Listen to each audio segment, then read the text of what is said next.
Now I want to talk some more about using your intuition to develop creative ideas. The more you meditate, the more access you will have to your intuition. Using your intuition can be woven into your creative process. Let me give you an example of how I do this. Working with your intuition can almost seem like a secret weapon, a kind of a magical process.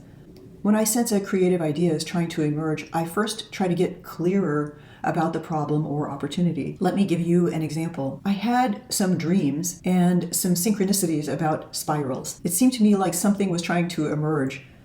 So I paid attention to those signals and I started to get excited about making some artwork that contained spirals. Maybe there's something in the back of your mind that's trying to emerge, and if so, use your own example and follow along with me in the process. Next, I diagrammed and broke it down and put my initial ideas on paper to see what emerged. I started by listing some different kinds of spirals in nature and in artwork. And then I tried to reduce the problem down to some words and did some internet research around those ideas. I felt what was trying to emerge was to get clearer about what spirals signify, or what is the meaning of spirals. So I brainstormed that for a while. Spirals stand for rebirth, feminine energy, cycles, renewal, perfection, the idea of evolution, of never stopping growth, the Fibonacci sequence. And then those ideas led to other ideas. So I Googled feminine energy and I wrote down linkages, and some themes emerged, such as cycles and grace and evolution. And then in that phase, I did a few more things, just tried to connect some abstract ideas, looked at literary references.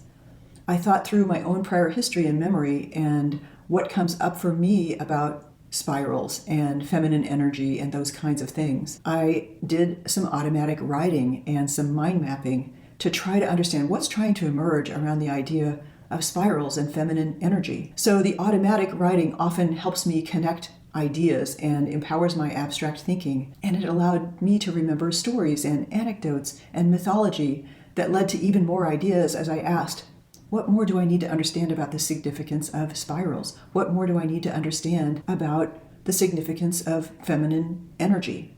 I found static images on the internet, and that led to more exploration. So I encourage you to allow your scan to include art, music, philosophy, literature, mythology, YouTube videos, movies, photography, and just try to saturate your brain with information on those keyword ideas and capture everything in the pages of your art journal. Let them be messy, and that can lead to even more synchronicity. And then take a break and meditate and allow all of that to gestate and just see what comes up in your dreams, see what comes up in your imagination.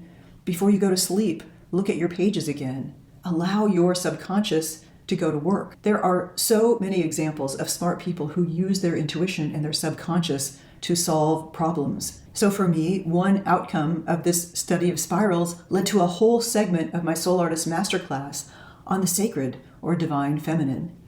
Another outcome was simply the joy of creating artwork and art journal pages that contain spirals for no other reason than my own enjoyment. Accomplished creatives use their subconscious as a tool, and you can too. Many times these well-known creatives are surprised by what emerges, as though they have a silent partner that gives them assistance. I'll give you a few examples. Robert Louis Stevenson.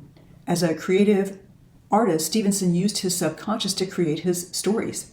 He had no problem admitting that his dreams were his toolkit. Dr. Jekyll and Mr. Hyde stories came to him in his dreams. When Albert Einstein was stuck on a particularly difficult problem, he'd play his violin until the solution would simply come to him.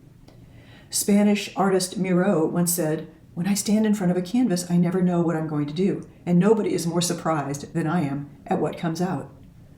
The Beatles' classic ballad, Yesterday, has a dreamy melody. Paul McCartney came up with the earliest stages of the song in his sleep and then let them pour out of his soul on the piano next to his bed. He said, "I like the melody a lot, but because I dreamed it, I couldn't believe I'd written it." Georgia O'Keeffe suggested to a friend that making your unknown known is the important thing and keeping the unknown always beyond you. She referred to it as the memory or dream thing in her paintings that brought her close to that center, which felt to her, she said, like a plot of warm, moist, well-tilled earth with the sun shining on it. One of the paintings that Picasso so loved, he kept it for 40 years, was titled The Three Dancers. It's a picture which tells of the struggle for psychic integration, of the crucifixion of the self between the forces of life.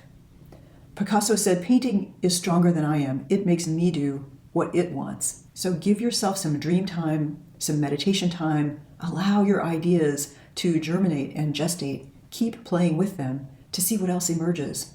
And in this way, you continue to harness your intuitive side, your subconscious, and allow your ideas to keep growing and evolving and then become real. So I hope that's given you some ideas about how to use your intuition to help develop your creative ideas.